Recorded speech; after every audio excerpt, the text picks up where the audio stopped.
Pac-12 Media Day, Jon Embree, new Colorado head coach. Kind of talk about what today's like.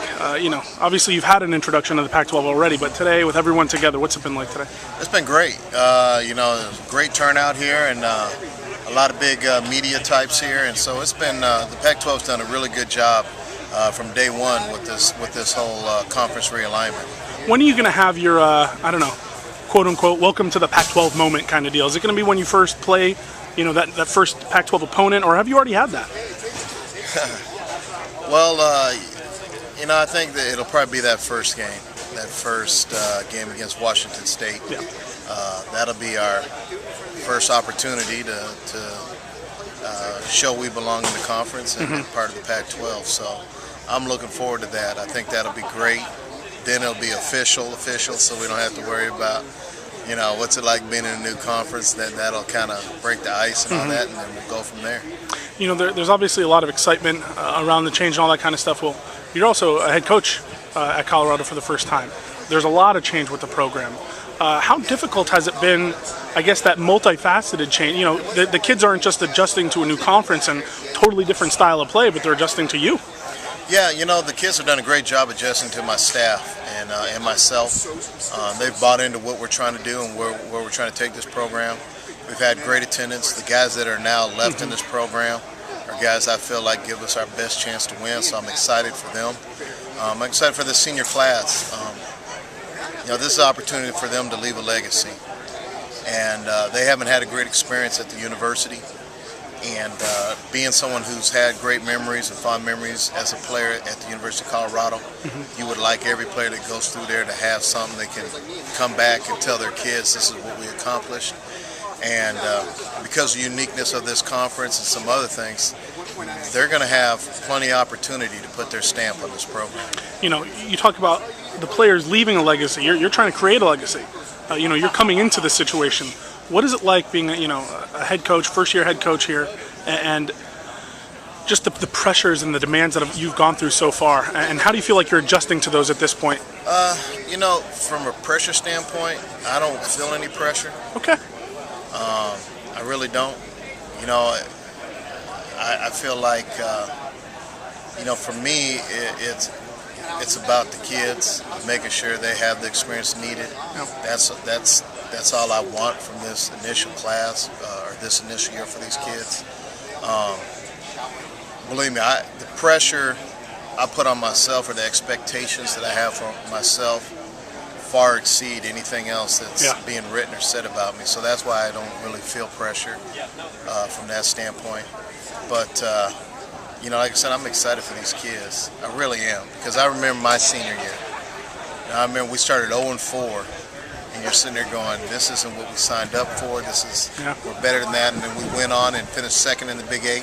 We beat Nebraska for the first time in 18 years, and it kind of became the watershed moment for the program. Yeah.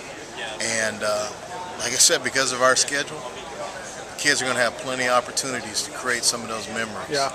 And so I'm just excited for them. You think about where that starts, where the work starts, and how early in the year, all that kind of stuff. When did you see the players first start responding to you, not just as a coach, but now as their mentor and as, in some case, a father figure and all that kind of stuff? Well, there's been different phases. A lot of kids are now coming by my office and just hanging out. Is that a good feeling? Yeah, because I want them to come in there. They said in the past they hadn't been in the office and all these different things. And I'm a player's coach from that standpoint. Yeah. So when I first got hired, going out and hanging out in the weight room with the guys while they're working out, motivating them, staying with them when they're running.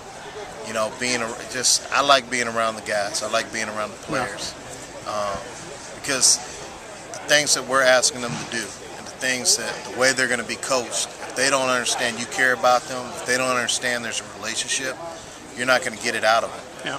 And the fact that we were able to coach them hard in spring, and the guys, like I said, the guys that are here responded. Yeah.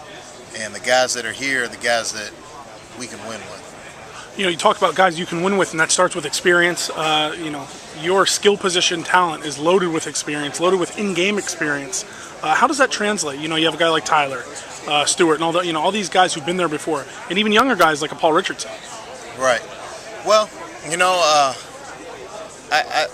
I think that, where we are from an experience standpoint, gives us and it'll help us create opportunities. We need more depth. Okay. We need more guys that can step up. Yeah. You go 13 straight weeks, you're not going to get the benefit of a bye to heal up. So we need everybody.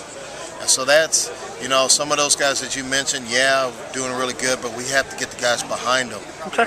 Stepping up and not. There's a difference between understanding your role and accepting your role. Okay. Okay, so I understand that you're the backup, but don't accept it. Try to be the starter. Yeah. And that's where we got to get these guys to understand. It's okay to understand that, okay, I'm behind Paul Richardson.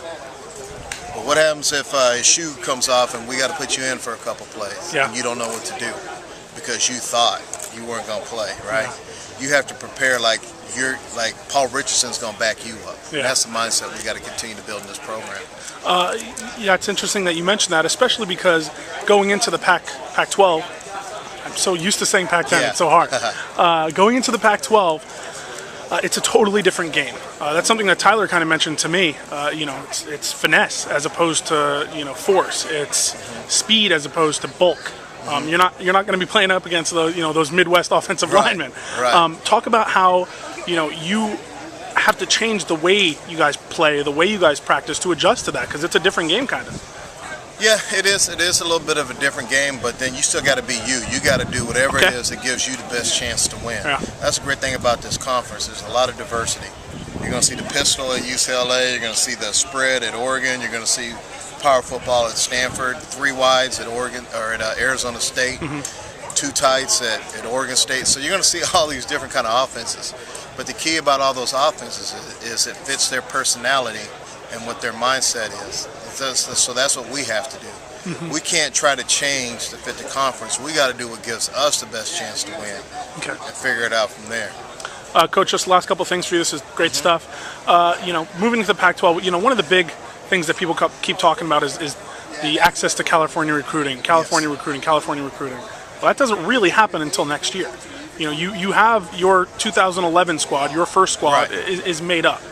How do you balance the idea of all the excitement going forward and being in the Pac-12 and all the perks of that with the job that you have to do now, which is a little different? Recruiting has helped us, though. We have Stephon Nimbot. We have Nelson Spruce. We've got Woodson Greer. Nelson Spruce is good. Westlake. So we got some guys out of Southern Cal that this last time around, and I think we have a few committed already this year. And that I think we have 11 commitments. And so we'll continue to farm this area. I'm not into, okay, now let's wait. This last class doesn't count because you're new and all that. Those are just excuses. I felt like we got some good players in that last class. I think we upgraded our speed and our size, and that's what we're going to try to do in this class. We have a couple early commits, good quarterback committed early, and we have some pieces we're going after. We're not sitting around waiting. I'm not into, okay, this year you do this, and now we can start building. You got to jump in. You got to jump in the water. You can't stick your toe in. Great stuff. Jon Embree, ready to take on the Pac-12, huh? Yes, I am. Good stuff. Thanks, man. All right.